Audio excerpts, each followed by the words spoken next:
পশ্চিমবঙ্গ রাজ্য সরকারের কর্মচারী ফেডারেশনের এক অনুষ্ঠানে চুঁচুড়া রবীন্দ্রভবনে আসেন কুণাল ঘোষ।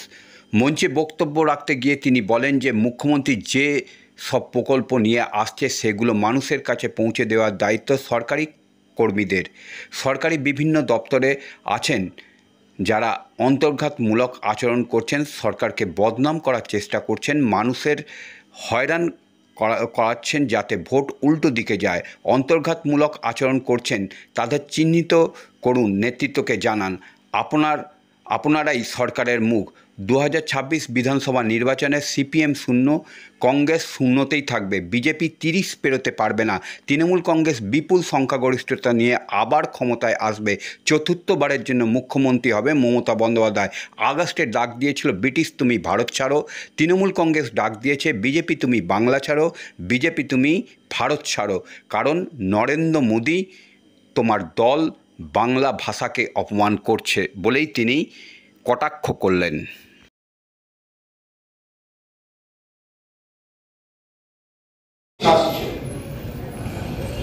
আপনাদের একটা বিরাট বিরাট বিরাট গুরুত্ব রয়েছে। সরকারি স্ট্রাকচার যারা অতীতে দেখেছেন সিপিএম জমানা, তারা জানেন কি কি হতো। যারা একটু কম বয়স, আপনাদের বাড়তি দায়িত্ব নিতে হবে।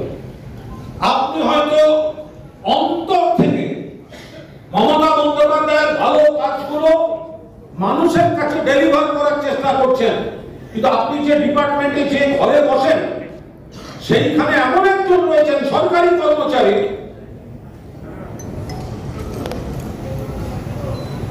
তার বুকের মধ্যে হয়তো তৃণমূল কংগ্রেস ব্যাপারটা নেই, ছদ্মবেশীরা ঢুকে পড়ছে, ওইখানে সাবধান থাকতে হবে। আপনি চাইছেন মানুষ ভালো বলুক, কেউ চাইছে মানুষ হ্যারাস্ট হোক, উল্টো ভোট আসুক।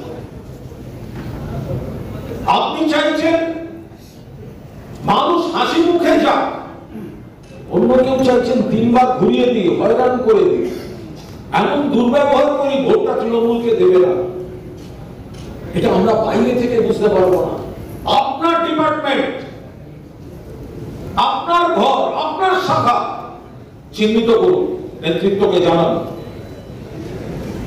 ভেদধারীদের চিহ্নিত করুন, যারা অন্তর্ঘাতমূলক মানসিকতা নিয়ে চলছে, নেতৃত্বকে জানান।